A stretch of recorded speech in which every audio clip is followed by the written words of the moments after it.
హన్మకొండ జిల్లా కాంగ్రెస్ పార్టీ కార్యాలయంలో నేడు విలేకరుల సమావేశం నిర్వహించడం జరిగింది. ఈ సందర్భంగా జిల్లా గ్రంథాలయ సంస్థ మాజీ చైర్మన్ మొహమ్మద్ అజీజ్ ఖాన్ మాట్లాడుతూ హన్మకొండ జిల్లా అభివృద్ధిపై మొన్న గౌరవ ముఖ్యమంత్రి సమీక్ష నిర్వహించారు.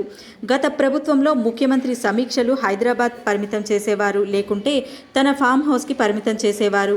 కానీ ముఖ్యమంత్రి రేవంత్ రెడ్డి ప్రజల వద్దకే వెళ్లి అక్కడ సమస్యలు అక్కడ ఉండి తెలుసుకోవాలనే ఉద్దేశంతో అధికారులతో హన్మకొండకు రావడం జరిగింది. రానున్న రోజుల్లో అభివృద్ధి ఏ విధంగా చేయాలనే అంశంపై సమీక్షా సమావేశం నిర్వహించడం జరిగింది. అది తట్టుకోలేక బీఆర్ఎస్ పార్టీ నాయకులు, అభివృద్ధి నిరోధకులు తమ సొంత ప్రయోజనాల కోసం, నేతల మెప్పు పొందడం కోసం ఇష్టం వచ్చినట్లు మాట్లాడుతున్నారని అన్నారు. పోవాలి, జిల్లాకి పోవాలి, అక్కడి అధికారులతో మాట్లాడాలి, అక్కడి సాధక బాధకాలు తెలుసుకోవాలి, అక్కడ సమీక్షించి డెవలప్మెంట్ విషయంలో వారికి సూచనలు ఇవ్వాలని చెప్పి ఒక బృహత్త కార్యక్రమం తీసుకొని వరంగల్కి రావడం జరిగింది. ఆ సమీక్ష సమావేశం అనంతరం సమీక్షలో కొన్ని ఇనాగ్రేషన్స్, కొన్ని ఇన్స్పెక్షన్స్, తర్వాత కలెక్టరేట్ ఆఫీసర్స్ అందరినీ అప్రమత్తం చేయడం, రానున్న రోజుల్లో అభివృద్ధి ఎలా జరగాలి అనే విషయంలో కట్టబెట్టుకుని నడిపించే ప్రయత్నం, తర్వాత ఇన్ఛార్జ్ మినిస్టర్లు 20 రోజులు ఒకసారి సమీక్ష అభివృద్ధి ప్రయత్నం చేయాలని ఒక ఆలోచనతో ఒక విప్లవాత్మక నిర్ణయం తీసుకొని ఇక్కడ ఒక సమీక్ష చేయడం జరిగింది.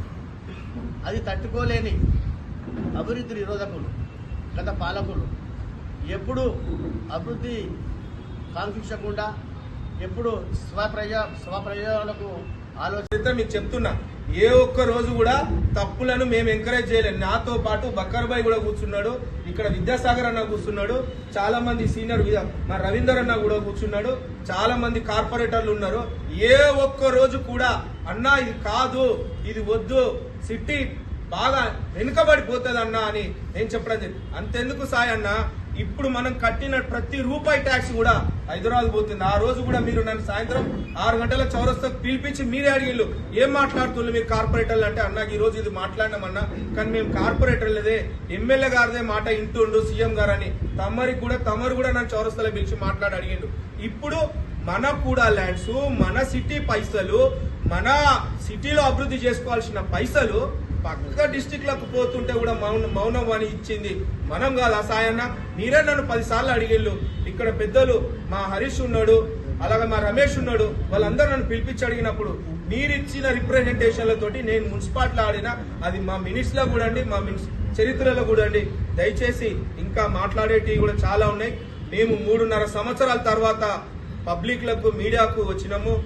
మా బాధను చూసి ఎమ్మెల్యే గారు రేవంత్ రెడ్డి గారు అభివృద్ధికి ఇంకా డిపిఆర్లు తీసుకొని రండి అని ఆహ్వానించి, నేను ఇంతెందుకు సాయన్న ఇక్కడ ఉన్న వాళ్ళందరూ 4 సార్లు మేము కలిసినామన్నా సీఎం గారిని. ఏంటిది బ్రదర్ అంటే, అన్న మా వరంగల్కి ఈ సమస్య ఉన్నది, సెంటర్ జైలు తీసుకుపోయి పోలీసు వాళ్ళు, మన వరంగల్ సిటీలో ఉన్న పోలీసు వాళ్ళు ఖమ్మం పోయి ఒక దొంగను తీసుకొచ్చి కోర్టులో ప్రొడ్యూస్ చేసి మళ్ళీ ఆ దొంగ నాడు వదిలిపెట్టి మళ్ళా తిరిగి రావాలి. ఒక్క కానిస్టేబుల్, ఒక ఏఎస్ఐ 4 సార్లు ఖమ్మం పోయేస్తా అంటే వారి కుటుంబం లేదా? అది కూడా మేము గౌరవ బక్కర్ భాయ్ను, రవీందర్ అన్న, సాగర్ అన్న, మేమందరం కూడా ప్రశ్నించాం. అన్న ఈ ఇష్యూ మీరు మాట్లాడాలి అంటే ఎక్కడా లేదు. నగర్ లేట్ ఎందుకు అయిందన్న?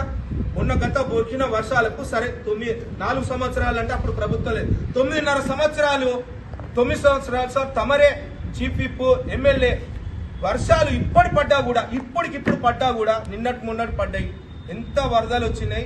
తమరుండే ప్రాంతంలో కూడా అలంకార్ కాడ నిండిపోయిన, మనిద్దరమే నిక్కర్లు వేసుకొని తిరిగిన మనం అది గుర్తుకు చేసుకోవాలి. మనిద్దరమే టీ-షర్టు నిక్కర్లు వేసుకొని తిరిగిండు. అవునా కాదా? ఇప్పుడు మళ్ళీ 10 నిమిషాలు ఆడ వర్షాలు పడితే పోయి చూసేద్దాం. ఈ చరిత్ర మనది కాదా? నేను గతంలో టీఆర్ఎస్ లో ఉన్నా కూడా అందులో కూడా నేను కూడా స్వయంగా పాయింట్అవుట్ చేసి చెప్తున్నా, మేము కార్పొరేటర్లో ఉన్నా కూడా ప్రతిపక్షంలో కొట్లాడినాం. ఒక దళితుడు ఎదగకుండా చేసిండు, ఒక మైనార్టీ నాయకుడు ఎదగకుండా చేసిండు, ఒక బీసీ నాయకుడు ఎదగకుండా చేసిండు, ఒక ఎస్టీ నాయకుడు సెకండ్ క్యాడర్ లేకుండా ఒక పశ్చిమలనే జరిగింది. నేను దేనికంటే దానికి సవాల్ ఇస్తా. ఇంకొకటి చెప్పాలంటే, కానీ పోనీ పక్కకున్న మాజీ ఎమ్మెల్యేలే కానీ మీరు ఎంత అవస్థ పడ్డారో మాకు తెలియదా? ప్రజాపాలన అంటే రేవంత్ రెడ్డి గారి కాంగ్రెస్ ప్రభుత్వం ప్రజాపాలన. నిన్న జరిగిన సీఎం గారి మీటింగ్ లో, అంతకుముందు సీఎం గారు వచ్చినప్పుడు ఎంతమంది ప్రజలను దిగ్భ్రాంతులు గురి చేసి పర్యటన చేయలేదా?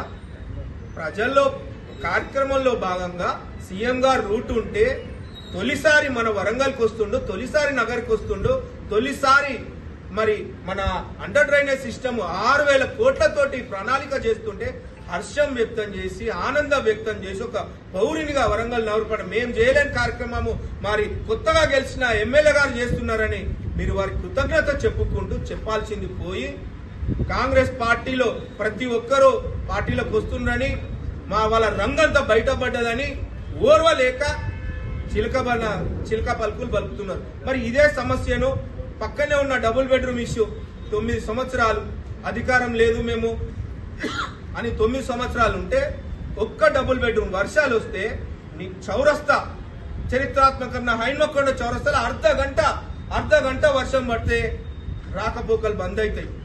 పెట్రోల్ పంప్ దగ్గర నైమ్నగర్ దగ్గర రాకపోకలు బంద్ అవుతాయి. నైమ్నగర్ బ్రిడ్జ్ ఎందుకు క్యాన్సల్ అయింది? భద్రకాళికి తీసుకొచ్చిన 30 కోట్ల ఫండ్ ఎందుకు క్యాన్సల్ అయింది? మాడ వీధులు ఎందుకు శాంక్షన్ అయ్యి?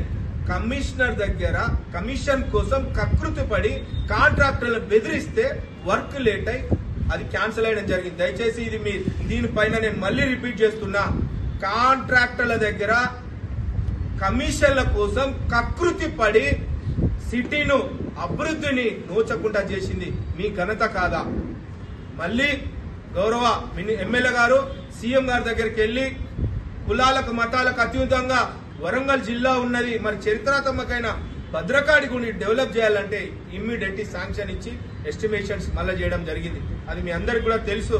అతి త్వరలో డబుల్ బెడ్రూమ్ కూడా రివ్యూ జరగబోతుంది. మినిస్టర్ గారు వచ్చి ప్రతి డివిజన్ లో ఎన్ని సంవత్సరాలు మీ సిడిఎఫ్ఏ గాని, సరే మొన్నటి వరకు మీకు సిడిఎఫ్ కూడా లేదు, కొత్తగా ఎమ్మెల్యే గారు వచ్చి 10 కోట్ల సిడిఎఫ్ వస్తే 10 గవర్నమెంట్ స్కూల్ డెవలప్మెంట్ చేయడం జరిగింది. తమరు ఫండ్ మున్సిపాలిటీ నుంచి రివర్స్ పోయిన చరిత్ర ఆనాడు ప్రెస్ మీట్ రాసింది కాదా? ఒకానొక్క సందర్భంలో ఒకే ఒక్కసారి కేటీఆర్ గారు రివ్యూ మీటింగ్ పెడితే సమస్యలు గిన్ని ఉన్నాయి, ఏంటి విని అన్నా, నువ్వు గిన్నిసార్లు నా దగ్గరికి వస్తావు, ఇన్ని సమస్యలు ఉన్నాయి, నా దృష్టికి ఎందుకు తీసుకురాలేదని ఆ రోజు నేను ప్రశ్నించింది అవునా కాదా? ఇటువంటి చెప్పుకుంటూ పోతుంటే చాలా కుక్కలు ఉన్నాయి. రైతు బంధు మీరు కార్పొరేట్ గా